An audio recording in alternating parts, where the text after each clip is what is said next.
Salut à tous, c'est Robin PC. Dans cette vidéo, je vais vous apprendre à programmer en batch.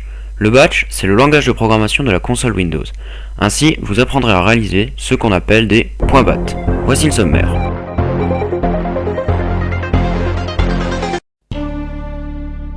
À quoi sert le batch? Le batch peut servir à faire des algorithmes de calcul, notamment utilisés en maths, automatiser des actions sur Windows, ou réaliser des sortes de virus. Alors, comment programmer en batch? La plupart des commandes que nous allons voir peuvent s'écrire directement dans la console Windows. Mais pour coder en batch, nous allons créer un fichier .bat qui exécutera le programme quand nous double-cliquerons dessus. Pour faire cela, ouvrez le bloc-notes Windows, car c'est ici que nous allons coder. Avant de commencer, faites Enregistrer sous. Sélectionnez tous les fichiers, puis écrivez le nom de votre programme, .bat. Enregistrez votre programme où vous le voulez. Pour lancer votre programme, double-cliquez sur votre .bat. Pour le modifier, faites clic droit, modifier. Vous voici face à votre programme, pour l'instant vide. Vous avez peut-être remarqué que la console Windows écrit beaucoup de texte inutile pour nous. Lorsque vous écrivez le nom d'une commande avec un arrobase devant, ce texte inutile ne s'affiche pas, mais pour appliquer cet effet à tout le programme, écrivez echo off. Donc pour faire encore mieux, écrivez arrobase echo off. Une autre commande utile est la commande cls qui efface toutes les infos affichées jusque-là. Vous avez lancé le programme et il s'est arrêté aussitôt, c'est normal. À chaque fois que vous voulez lui faire une pause dans son exécution pour que l'utilisateur ait le temps de lire la console, écrivez pause. Le programme ne se poursuit que quand l'utilisateur appuiera sur une touche. Pour ne pas afficher le message, appuyez sur une touche pour continuer, écrivez pause strictement supérieur null. Lorsque votre programme est terminé, il s'éteindra automatiquement. Mais pour l'arrêter pendant l'exécution, vous pourrez utiliser la commande exit. Pour afficher du texte, écrivez echo et votre texte après.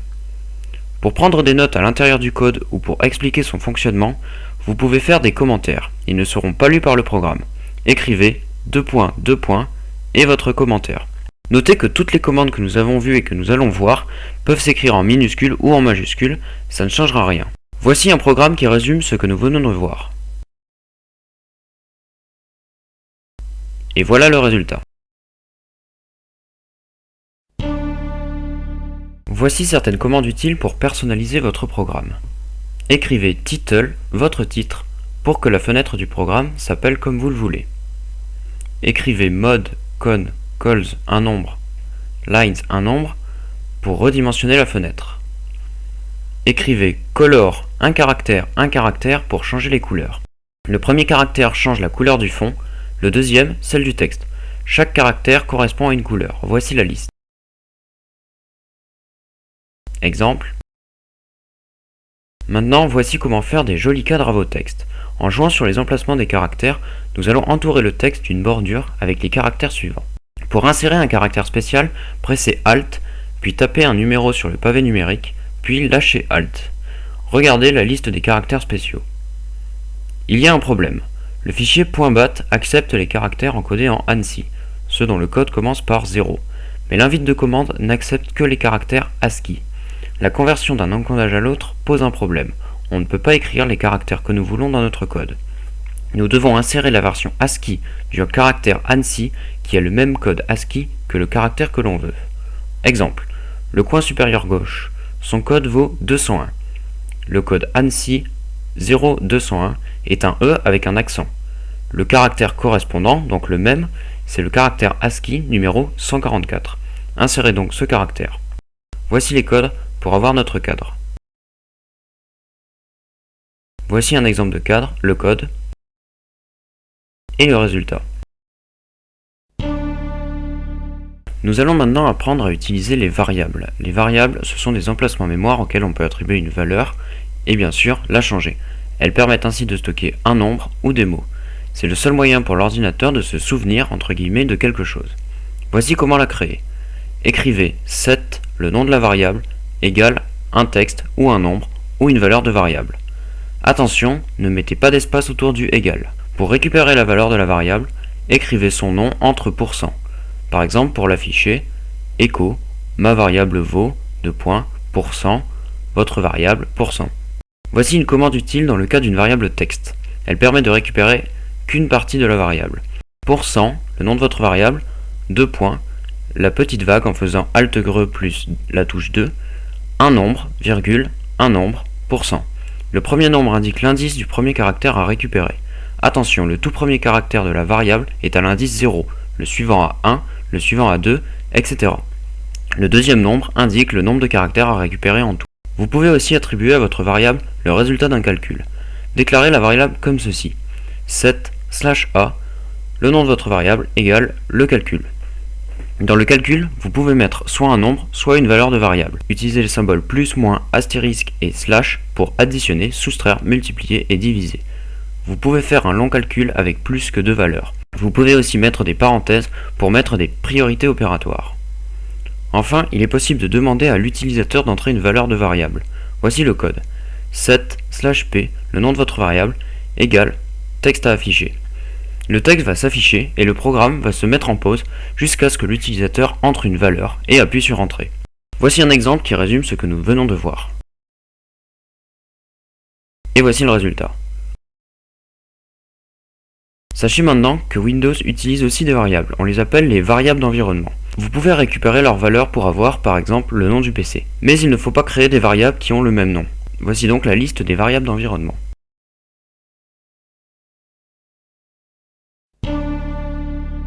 Maintenant, nous allons apprendre à utiliser des conditions pour structurer notre programme et lui permettre de faire des choses différentes selon la valeur des variables à disposition. Voici le bloc if. If, valeur, condition, valeur, ouvrez la parenthèse, votre code, fermez la parenthèse. Attention, il est nécessaire de mettre des espaces entre les valeurs et la condition et avant les parenthèses. Remplacez valeur par soit une variable, toujours entourée de %, soit un mot, soit un nombre. Remplacez condition par une des conditions que voici. Égal qui veut dire est égal à, nec qui veut dire différent de, LSS inférieur à, lec inférieur ou égal à, GTR supérieur à, GEQ supérieur ou égal à. Le programme va alors comparer vos deux valeurs et voir si elles remplissent la condition. Pour la condition entre mots, la supériorité se fait par rapport à l'ordre alphabétique. Ainsi, si et seulement si la condition est validée, le programme va exécuter les lignes de code entre les parenthèses. Dans le cas d'un mot, vous pouvez écrire la condition comme ceci. If/i, mot, condition, mot. Avec donc le /i en plus pour que le programme ne fasse pas attention aux différences entre majuscules et minuscules. Dans le cas d'un fichier, écrivez if exist fichier.txt ou une autre extension pour tester son existence. De même, if not exist est possible. Enfin, dans le cas où la condition n'est pas validée, le code à l'intérieur du bloc if ne s'exécutera pas et l'on passera à la suite du programme.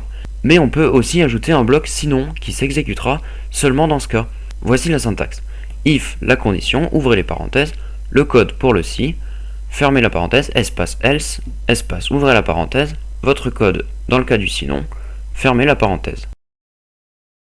Dernière chose, les parenthèses ne sont pas obligatoires s'il n'y a qu'une seule ligne de code dans le bloc if et qu'il n'y a pas de bloc else. Mais il faut mettre cette ligne sur la même ligne que la condition.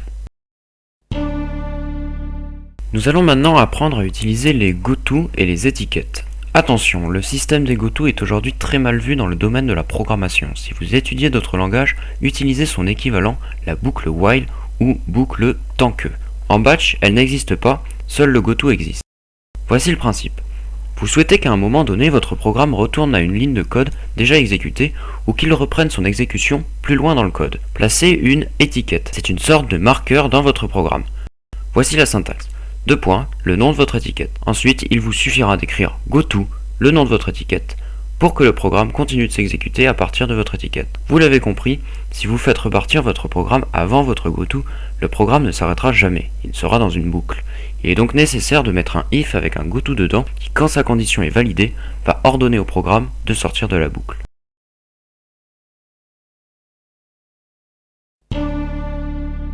Parlons maintenant d'une boucle plus facile d'utilisation, la boucle for. C'est tout simplement une boucle dont on précise le nombre d'itérations à faire. Elle est donc conçue pour effectuer une tâche un certain nombre de fois et s'arrêter ensuite forcément. Voici un exemple. For pour 100% v in espace, ouvrez la parenthèse, 5, 4, 3, 2, 1, 6, 42, 66, espace, d'où, espace, ouvrez la parenthèse, écho %V, fermez la parenthèse. Pensez bien à mettre les espaces. Notez qu'il faut utiliser une variable à une seule lettre, et pas besoin de la déclarer. Remarquez aussi que pour récupérer sa valeur, il faut la précéder de deux symboles %. Étudions l'intérieur de la parenthèse. Pour chaque nombre séparé par des espaces, la boucle fait une itération, ou un tour si vous préférez. De plus, la variable v prend successivement toutes ses valeurs, une nouvelle valeur par tour. Mais alors, comment faire si vous voulez faire 1000 tours de boucle? Voici une autre syntaxe pour votre boucle. For /l %v in un nombre, un nombre, un nombre, d'où. En rajoutant /l, nous créons un type de boucle for très utilisé. Étudions le contenu de la parenthèse. Le premier nombre représente la première valeur de v lors du premier tour de boucle. Le troisième nombre représente la dernière valeur de v lorsqu'elle fera son dernier tour de boucle. Et le deuxième nombre représente le pas de la boucle, bref, le nombre à ajouter à v pour chaque tour de boucle. Voici des exemples, avec 0, 1 et 10. V prendra les valeurs 0, 1, 2, 3, 4, 5, 6, 7, 8, 9 et 10, et s'exécutera 11 fois. Avec 0, 2, 10, V prendra les valeurs 0, 2, 4, 6, 8 et 10, et s'exécutera 6 fois. Pour exécuter votre boucle 1000 fois, mettez 1, 1 et 1000. Il existe aussi cette boucle for pour parcourir un fichier, for /f %v in fichier.extension tout. Voici un autre bloc utile en batch, le bloc choice. Il permet de demander à l'utilisateur une réponse sous la forme d'un caractère. Ce bloc peut être utile pour coder un quiz par exemple, où le programme demande de taper 1, 2 ou 3 selon la réponse que vous choisissez à une question. Voici sa syntaxe de base, choice /c une série de caractères. Le programme va alors attendre que l'utilisateur appuie sur l'un des caractères de la liste. S'il appuie sur un caractère n'existant pas dans la liste, un bip va retentir, mais rien ne se passera. Prenons un exemple avec deux caractères proposés, A et 5. Écrivez choice /c A5, puis if %errorlevel espace égal 1 goto étiquette A, if %errorlevel égal 2 goto étiquette 5, étiquette A, écho l'utilisateur a appuyé sur A, goto fin, étiquette 5, écho l'utilisateur a appuyé sur 5, goto fin, fin, écho fin du programme. Observez ce code. On remarque que le résultat du choice est stocké dans la variable errorlevel. Cette variable vaut 1 si on choisit le premier choix de la liste, 2 pour le deuxième, etc. Remarquez l'utilisation des goto et des étiquettes. Comme errorlevel vaut obligatoirement 1 ou 2, on est sûr à 100% que le programme va nous envoyer soit dans l'étiquette A, soit dans l'étiquette 5. À la fin de la portion de code propre à chaque étiquette, nous renvoyons le programme après nos deux étiquettes. En effet, si nous choisissions la réponse A et qu'il n'y avait pas le goto fin, alors dans sa lancée, le programme irait aussi afficher l'utilisateur a appuyé sur 5. Voici certains paramètres utiles à pouvoir mettre en plus. Vous pouvez les mettre ou non, vous pouvez en mettre seulement certains ou tous en même temps, c'est comme vous voulez. Voici la syntaxe. Choice /c abc /n /cs /t10 /d a /m blablabla. Si vous mettez /n, le programme ne montrera pas la liste des choix possibles. En mettant /cs, vous pouvez vous permettre de proposer des choix en majuscule ou en minuscule. /t suivi d'un nombre représente le temps en secondes maximale dont dispose l'utilisateur pour faire un choix. Vous devez suivre la commande de /d et d'un caractère présent dans votre liste de choix. C'est le choix par défaut si l'utilisateur n'appuie pas sur une touche dans le temps imparti. Enfin, /m suivi d'un texte permet d'afficher une phrase à l'utilisateur lui indiquant ce qu'on doit faire ou lui posant une question par exemple. Voici enfin une dernière astuce utile en batch, les paramètres. Ils permettent d'entrer une valeur de variable dans le programme au moment de son exécution. Cependant, il faut en conséquence lancer votre .bat depuis l'invite de commande. Pour faire cela, ouvrez l'invite de commande, puis glissez votre fichier dedans. Le chemin d'accès du fichier .bat va s'écrire entre guillemets dans la console.